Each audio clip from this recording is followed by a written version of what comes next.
real talk lang ha, hindi lahat ng upgrade sa motor mga preng ay upgrade talaga. Yung iba pampaporma lang, yung iba pangpabigat lang, at yung iba literal na sayang ang pera. So kung rider ka na ayaw mong mabudol, lalo na kung hard-earned money mo yan, listen carefully. Kasi maraming uso ngayon na wala talagang silbi. Preng, hindi ko to sinasabi bilang mekaniko na nagbebenta ng piyesa. Hindi rin bilang sponsored content creator. Sinasabi ko to bilang rider na araw-araw ginagamit ang motor. Traffic, long ride, city ride, init, ulan, totoong daan. Hindi theory, experience. Upgrade number 1. Unahin natin to. Isa sa pinaka-overrated upgrades ever. Oversized disc brake. Oo, maganda tingnan. Yes, pang racing ang itsura. Pero kung daily rider ka, pang city ride, normal speed lang mga preng.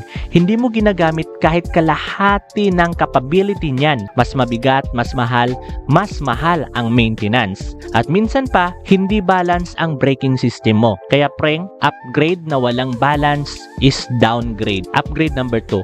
Medyo masakit to, pero kailangan mong pakinggan at kailangan kong sabihin. Full exhaust does not automatically mean faster bike unless naka-tune ka, unless naka-adjust ang air-fuel ratio, at unless ginagamit mo sa racing. Preng, wala itong real benefit sa daily use. Mas maingay, mas mainit, mas pagod ka sa long ride, sa traffic, sa ahon, sa stop and go. Stock torque beats loud pipe. Upgrade number 3. CNC levers, CNC foot peg, CNC engine cover, CNC kahit bolt cover. Tanong ko lang, mas mabilis ba motor mo? Mas safe ba? Mas tipid ba? Di ba hindi? Mas mabigat lang, mas mahal lang, mas masakit pag nasira. Aesthetic is okay, pero huwag mong ipagkamali ang pogi sa performance. Upgrade number 4. Wide tires. Look aggressive, pero basics doesn't care about looks. Small displacement bike plus super wide tires equals mas mabagal ang arangkada,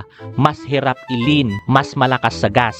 At sa ulan, mas madulas pa minsan. Kaya mga preng, correct size is better than wide. Upgrade number 5. Racing spark plug, racing CDI, racing coil. Pero hindi ka naman nagre-race. These parts are made for high RPM, high heat, short duration. Daily riding is low RPM preng, tsaka long hour. Kaya wrong environment equals zero benefits. Upgrade number 6. Let's be honest, maraming performance parts ngayon na ang performance lang ay nasa description. Fake carbon, fake titanium, fake weight reduction. Kung walang legit testing, walang dyno, walang data. Hindi yan upgrade, decoration lang yan. Upgrade number 7, auxiliary lights, underglow, strobe, hazard flash. Yes, visibility is important, pero sobra is dangerous. Nakakasilaw ka na, nakakairita ka sa kasabay mo sa daan. At worst, baka ikaw pa ang maaksidente. Kaya preng, safety is clarity,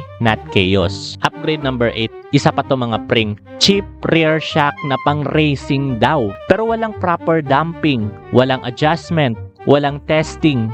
Result, mas matagtag, mas unstable, at syempre mas delikado. Suspension is not where you cheap out mga preng. Kaya mga preng, ito ang hindi sinasabi ng karamihan. Hindi lahat ng upgrade ay para sa lahat ng rider. Upgrade should solve a problem. Kung wala kang problem, ba't ka mag-upgrade? Kung wala kang nararamdamang kulang, baka marketing lang ang nararamdaman mo. Kaya preng, kung gusto mo ng real improvement, good tires, proper maintenance, correct riding posture, tsaka skill upgrade, driver mood is the best mood mga preng. Kaya kung may isang bagay kang tatandaan sa video na to, hindi lahat ng uso ay tama. Hindi lahat ng mahal ay effective. At hindi lahat ng upgrade ay worth it. Mga preng, kung ayaw mong mabudol at kung gusto mo ng real talk riding content, mag-subscribe ka dito. Walang hype, walang budol, totoong rider advice lang.